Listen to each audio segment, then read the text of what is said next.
राज्यसभा हो या state politics, दोनों जगह विपक्ष का गेम पटरी से उतरता दिख रहा है। लेकिन विपक्ष की असली परीक्षा तो 2024 का लोकसभा चुनाव है। पाठशाला में अब इस क्लास में आपको बताता हूं कि क्या राज्यसभा चुनाव की तरह ही विपक्ष की लोकसभा की तैयारी अधूरी दिख रही है। दिल्ली में आम आदमी पार्टी ने जो लिस्ट निकाली है उसमें क्या बड़ा ऐलान किया है। क्या राहुल गांधी के लिए अब वायनाड सीट भी सेफ नहीं रही है, अब इसके बारे में बताता हूं। दरअसल लोकसभा चुनाव से ठीक पहले आज 3 राज्यों में राज्यसभा चुनाव हुए। इन चुनाव में इंडी गठबंधन ये उम्मीद लगाए बैठा था कि उसे जीत मिलेगी, कार्यकर्ताओं का मनोबल बढ़ेगा। यहां उल्टा खेल हो गया। महाराष्ट्र में आप देखिए इनकी मुसीबत कितनी बड़ी है। महाराष्ट्र में अभी तक सीट शेयरिंग का ऐलान नहीं हुआ। बिहार में अभी तक सीट शेयरिंग का ऐलान नहीं हुआ। तमिलनाडु में भी अभी तक सीट शेयर नहीं कर पाए ये लोग। जम्मू कश्मीर में सीटों का मामला अभी भी फंसा हुआ है। झारखंड में अभी तक सीटों का बंटवारा नहीं हुआ है। यह तो विपक्ष का हाल रो रखा है। आज महाराष्ट्र में सीट शेयरिंग को लेकर इंडी गठबंधन की बैठक हुई, जिसमें सभी 48 सीटों पर चर्चा तो हुई, लेकिन आज भी कुछ फाइनल नहीं हुआ। सीट शेयरिंग पर कल फिर से इंडी गठबंधन की मीटिंग होगी।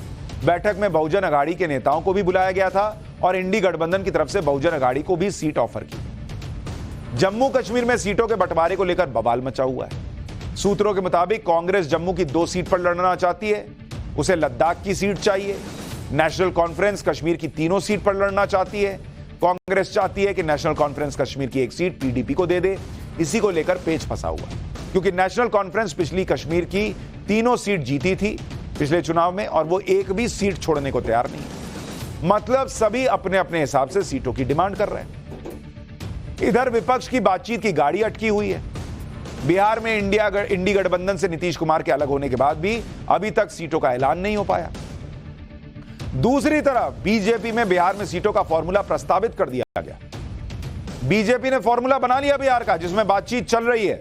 आपको बताता हूं बिहार में क्या गणित बीजेपी बैठा रही है, किसको कितनी सीटें दी जाएंगी। बिहार में लोकसभा की 40 सीटें पड़ती हैं, 40 सीट। इसमें कहा जा रहा है कि बीजेपी 17 पर लड़ेगी, 17 सीट लड़ेगी। इसके अलावा जेडीयू को 15 सीट देने की बात चल रही है। यह प्रस्ताव जो तैयार किया गया है। एलजेपी जो चिराग पासवान की है, उसको 3 सीट देने की बात है। पारस पासवान वाली, इसको पीपी कर लीजिए, पीपी वाली एलजेपी जो है, इसको 2 सीट देने की बात चल रही है। उपेंद्र कुशवाहा की जो आरएलएम है, इसको 2 सीट देने की बात चल रही है। और मांझी की जो पार्टी है एचएएम हम, इसको 1 सीट। तो ये फॉर्मूला बिहार के लिए एनडीए ने तैयार कर लिया है कि भाई जितने पे बीजेपी जीती थी वो उतने पे लड़ेगी, नीतीश कुमार 15 पे लड़ेगी। इसी फॉर्मूले पर गठबंधन दलों से उनकी बातचीत चल रही है और ऑलमोस्ट कहा जा रहा है कि फाइनल हो जाएगा। उधर लोकसभा चुनाव की तैयारी के हिसाब से अगर आप देखें, इंडी गठबंधन के लिए एक राहत की खबर दिल्ली से आई। दिल्ली में आम आदमी पार्टी ने आज 4 सीटों पर अपने उम्मीदवारों का ऐलान कर दिया। पार्टी ने 4 में से 3 सीटों पर अपने विधायकों को लोकसभा सीट पर उतार दिया। नई दिल्ली से सोमनाथ भारती को उतारा गया है। मालवीय नगर से ये विधायक हैं, जल बोर्ड के उपाध्यक्ष हैं, दिल्ली सरकार में मंत्री रह चुके हैं। पूर्वी दिल्ली से केजरीवाल ने कुलदीप कुमार को उम्मीदवार बना दिया। कुलदीप कुमार दिल्ली के कोंडली सीट से विधायक हैं। आम आदमी पार्टी का दावा है कि पूर्वी दिल्ली जो जनरल सीट है, वहां से पार्टी ने दलित उम्मीदवार को उतारा है। कुलदीप कुमार 2017 में पार्षद और 2020 में विधायक बने। साउथ दिल्ली से सहीराम पहलवान को उम्मीदवार बनाया गया है। वो दिल्ली की तुगलकाबाद सीट से लगातार 2 बार के विधायक हैं। सहीराम पहलवान पहले बीएसपी से पार्षद भी रह चुके हैं और 2015 में आम आदमी पार्टी के साथ जुड़े। पश्चिमी दिल्ली से पार्टी ने महाबल मिश्रा को टिकट दिया है। महाबल मिश्रा कांग्रेस के टिकट पर पश्चिमी दिल्ली से सांसद रह चुके हैं और 2022 में कांग्रेस छोड़कर आम आदमी पार्टी में शामिल हो गए। इसके अलावा आम आदमी पार्टी ने आज हरियाणा की एक सीट कुरुक्षेत्र से भी उम्मीदवार का ऐलान कर दिया। पार्टी ने यहां प्रदेश अध्यक्ष और दिल्ली से राज्यसभा सांसद रह चुके उन्हें उनका ऐलान किया। इंडी गठबंधन में बाकी पार्टियों की भी तैयारी चल रही है। उधर कांग्रेस अभी तक ये क्लियर ही नहीं कर पाई कि उनका सबसे बड़ा चेहरा राहुल गांधी कहां से चुनाव लड़ेगा। कांग्रेस ने ना तो इस बात को कंफर्म किया है कि राहुल गांधी वायनाड से लड़ेंगे, ना ही इनकार कर रही। अब ऐसी खबरें आ रही हैं कि राहुल गांधी केरल की अपनी वायनाड सीट छोड़ सकते हैं। सूत्रों के मुताबिक राहुल गांधी 2 जगह से चुनाव लड़ सकते हैं। इसमें एक सीट तो कर्नाटक और तेलंगाना की में से एक हो सकती है। दोनों जगह ही कांग्रेस की सरकार है। राहुल गांधी के लिए कर्नाटक भी नया नहीं है। उनकी मां सोनिया गांधी और दादी इंदिरा गांधी कर्नाटक की सीट से लड़ चुकी हैं। कहा जा रहा है कि दूसरी सीट यूपी की रायबरेली या अमेठी हो सकती है। ज्यादा चांस रायबरेली के हैं क्योंकि यह भी गांधी परिवार की पारंपरिक सीट है और सोनिया गांधी यहां से जीतती आई, इसलिए अमेठी का चांस कम है। अमेठी में वरुण गांधी के निर्दलीय लड़ने की चर्चा चल रही है। कांग्रेस पार्टी यह कह रही है कि राहुल गांधी कहीं से भी चुनाव लड़े वो जीतेंगे ही। जो पिछली बार अमेठी नहीं जीत पाए वो कहीं से लड़ जाएं वो जीत जाएंगे, यह कहा जा रहा है। सुनिए एक बार। वायनाड सीट पर राहुल गांधी के खिलाफ सीपीआई ने अपना उम्मीदवार और एक मजबूत उम्मीदवार एनी राजा को जो है सामने रखा है। एनी राजा कह रही हैं कि वो अपनी उम्मीदवारी वापस नहीं लेंगी। राहुल गांधी की चिंता कांग्रेस पार्टी को करनी चाहिए, मुझे करने की जरूरत नहीं है। चुनौती हो सकती है। मुझे लगता है कि जितना मौलिक अधिकार वोट देने का है उतना ही मौलिक अधिकार चुनाव लड़ने का है। मैं बिल्कुल टीका टिप्पणी नहीं करना चाहती। मुझे तो इस बात का फक्र है कि राहुल गांधी की लोकप्रियता इस कदर है कि वो विंध्याचल के उत्तर या दक्षिण कहीं से भी चुनाव लड़ जाएं, जीत जाएंगे। ऐसी हिम्मत एक बार मोदी जी भी करके दिखाएं ना।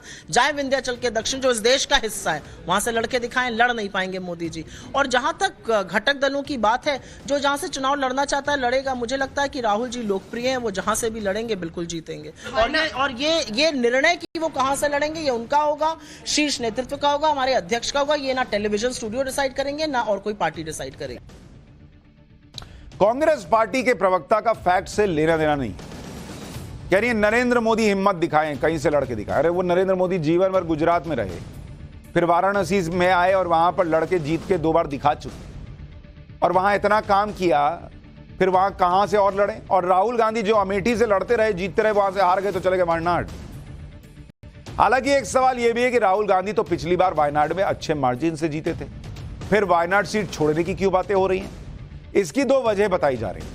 पहली तो यह कि केरल में कांग्रेस की सहयोगी इंडियन यूनियन मुस्लिम लीग इस बार कांग्रेस पर 2 की बजाय 3 सीट का दबाव बना रही है और तीसरी सीट के तौर पर वायनाड पर दावेदारी ठोक रही है क्योंकि वहां मुस्लिम मतदाताओं की अच्छी संख्या है। दूसरी वजह यह है कि सीपीआई ने वायनाड से उम्मीदवार उतार दिया। ऐसे में विपक्षी गठबंधन के लिए अच्छा नहीं होगा कि गठबंधन के बड़े नेता चुनाव में आमने सामने आ जाए। एक तरफ राहुल गांधी को लेकर चर्चा है कि वो फिर से सेफ खेलेंगे, 2 सीटों पर लड़ेंगे।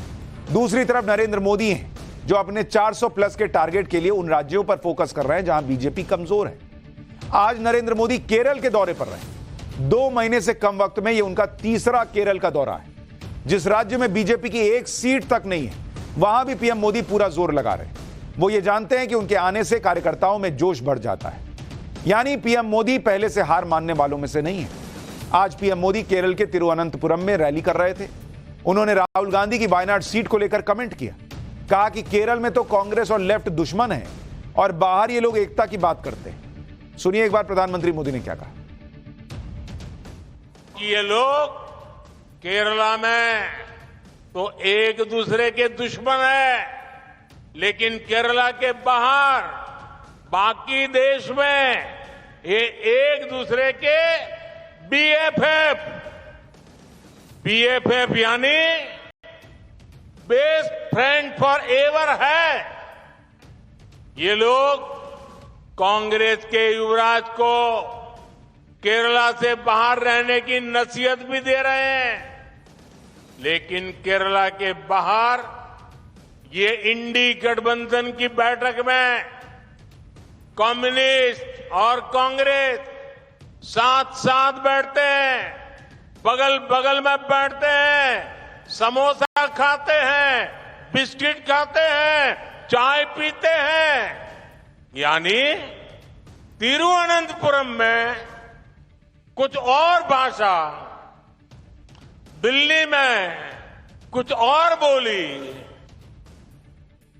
यानी प्रधानमंत्री नरेंद्र मोदी सवाल उठा रहे हैं कि यह कैसा गठबंधन चल रहा है, लेकिन सवाल तो कई पब्लिक भी पूछ रही है।